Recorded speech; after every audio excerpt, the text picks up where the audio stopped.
Assalamualaikum warahmatullahi wabarakatuh. Salam nonilah. Kali ini saya masih punya bahan kimeng. Untuk bahan yang ini akan saya lakukan pengawatan atau akan mengarahkan cabang, sekaligus melepas kawat yang sebelumnya sudah saya kawati ya. Ini usia sudah hampir 1 tahun lebih lah.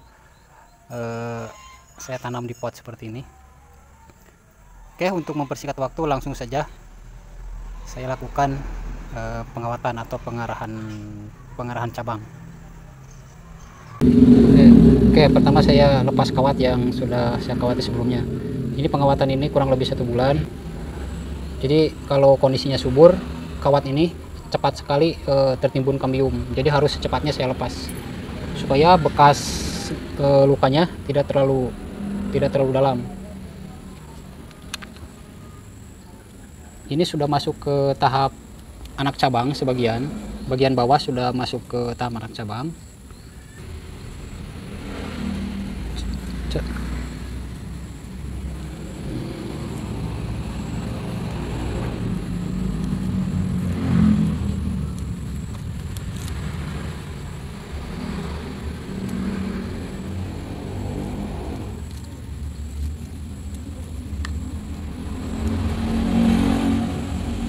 Selanjutnya akan saya kawati bagian atas. Ini pengawatan sementara ya, supaya cabangnya tidak ke atas. Atau nantinya juga ini masih harus saya potong. Ini masih tahap pengelosan. Walaupun dalam tahap pengelosan seperti ini tetap harus diarahkan.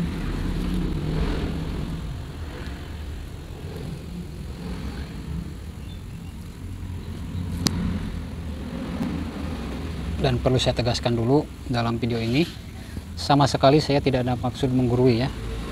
Saya hanya mendokumentasikan saja supaya saya dapat melihat perkembangan atau tahap demi tahap program yang satu ini.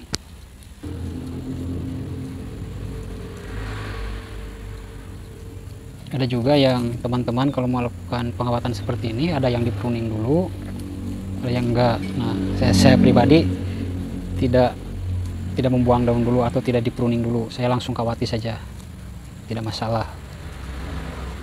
Tujuan di pruning dulu itu untuk mempermudah pengawatan, juga untuk mempermudah melihat alur cabang, mengarahkan cabang.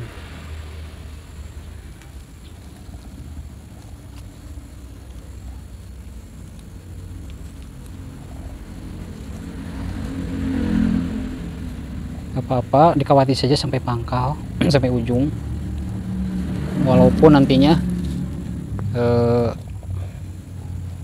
ini akan dipotong.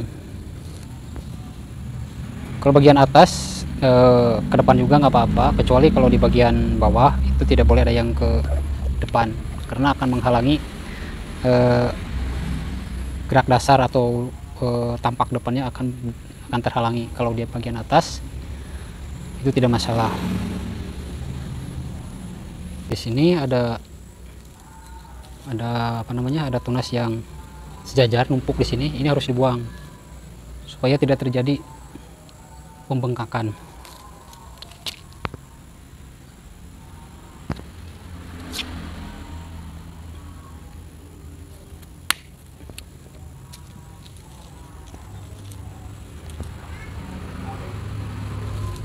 Lalu bagian ini akan saya kawati juga.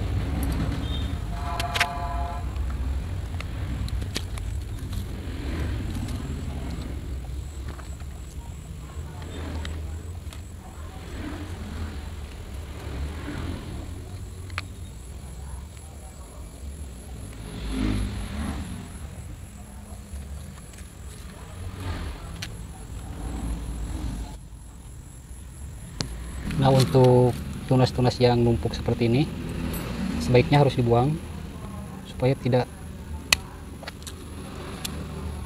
terjadi pembengkakan pada ujung.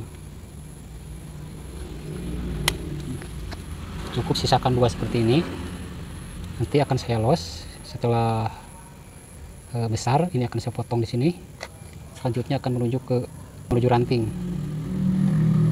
Nah, untuk yang ini sebenarnya harus saya potong dulu di sini karena ini lebih panjang dari tangan pertama. Tangan pertama lebih pendek, tangan kedua ini lebih panjang. Jadi ini kedepannya akan saya potong di sini, akan saya bikin anak cabang ulang. Tapak depan rencana saya dari sini, karena di sini sudah ada background di belakang ini. Jadi saya akan mengambil depannya dari sini.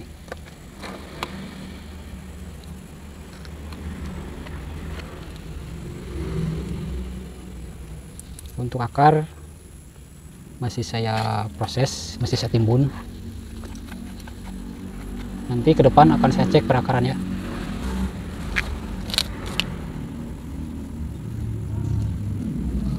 Ini ada cabang yang mati, harus saya lepas saja. Tadinya ini saya gabung ke sini, ternyata rantingnya ini malah mati. Ini rencana akan dijadikan background. Sebenarnya cabang ini cabang tempelan dari bawah untuk mempercepat pembesaran.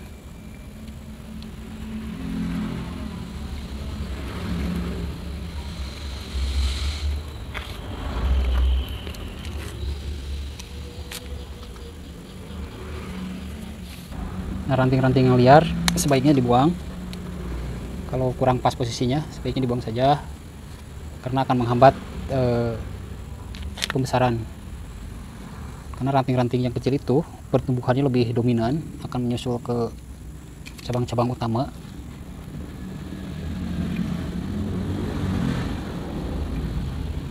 Cabang yang ini kalau sekarang menutup muka, tetapi nantinya ini akan saya potong lebih pendek dari yang bawah. Yang belakang ini bisa terlihat kalau ke depan ini sudah dipotong. Tetapi kalau untuk sekarang ini masih saya los untuk mempercepat pembesarannya.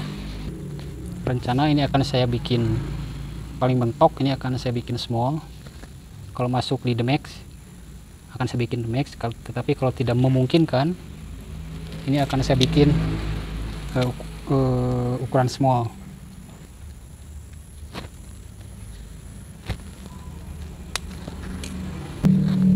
Oke, untuk sementara seperti ini saja. Jika teman-teman ingin mengikuti perkembangan bahan bonsai Kimong yang satu ini, bisa di subscribe dulu channel ini, aktifkan juga tombol notifikasinya supaya ketika nanti saya mengupdate bahan bonsai yang satu ini, teman-teman bisa mengikuti. Oke, kurang lebihnya saya mohon maaf. Terima kasih telah menonton, sampai ketemu di video selanjutnya. Assalamualaikum warahmatullahi wabarakatuh.